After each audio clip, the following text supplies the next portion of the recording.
I'm Rachel Smith, and so thrilled to be here. Now, I want to tell you guys another story. You know, I like stories if you heard me earlier today. Does anybody know what a White Castle is?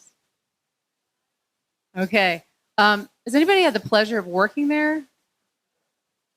I have. So, 16 years old. You know, I did not grow up with a lot. We had one car between my sister and my mom and myself. So 16 years old, you got to get a job. So I go to White Castle and I get an interview and I talk to the guy, and man, this is going to be it. This is going to be my ticket. It's going to be awesome. And I'm just thinking about the money, but I forgot about the hard work. And if any of you guys worked in fast food or been in fast food or even been in a White Castle, even if you cruise by, you're going to smell like an onion and some pickles.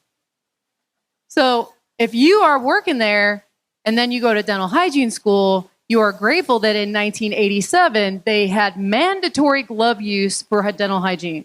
My patients would have been like, where are we right now? Are we in the clinic? Are we in the restaurant? Because I definitely had all that. But if you ever have had a job like that, and you know, we've all worked through the stuff, right? Start somewhere, we go to school, we make better of ourselves. But if you've ever had a task like that, where you've had to make pizza or make burgers, and it is a backbreaker, am I right? Anybody else out there work for $3.80 an hour and we're proud of it? Heck yeah, man. So you got to figure out, because you're not coming home with a lot of cash, but you got to figure out, am I going to be able to do this? Is this really going to be like that? And I'm going to borrow from you, Lane. Sean Aker actually put a name to what I tried to do at a young age, and that was find something. Find something about being there that's going to make a difference for you. So I just decided if I was going to be there, I was going to be the best whatever I could be. I was going to pack bags faster than anybody else. I was going to be the best one running the line. And you know what? I was rewarded. I worked there all through high school and all through my dental hygiene training. I held the highest position that you can at White Castle as a part-time employee. And I know that's a great feat, right? But what that did for me is it helped me find joy in whatever I was doing. Now, I'm going to fast forward to 2020. You guys all know about that pandemic thing, right? Of course you do. So we all had to pause. Now, for a girl who had worked as a babysitter and a White Castle girl and then hygiene forever, I was never, ever took time off unless it was like a forced vacation or my husband was grumbly. So when I had a chance to pause those 8 weeks, and we all did, you got to reflect. What did you decide to do with that? Well, I think we all decided that we had to do something. But what was interesting is I got to watch the birds make nests in my backyard. I got to enjoy being home. Got to enjoy to be able to get out on my bike and cycle every day. But then we had to get back to business, right, guys? And nobody knew. It was like a great unknown. A great unknown.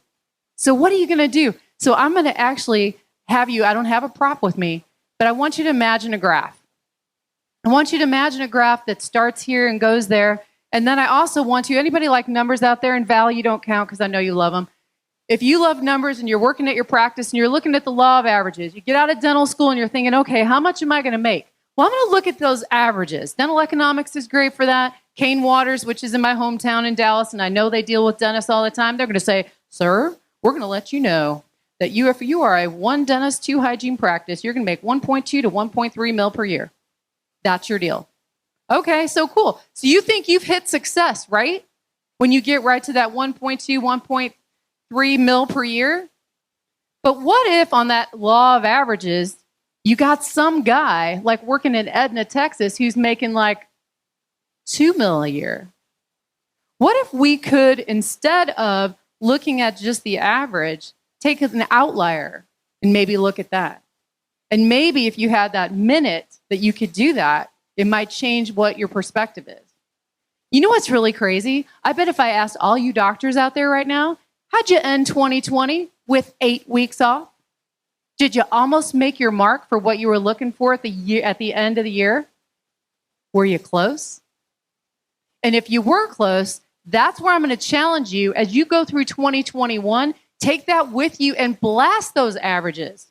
Take the momentum and the minute that we had to break and make your teams great and make yourselves great and work for that next average. Because when we do that, it's not about the numbers, folks.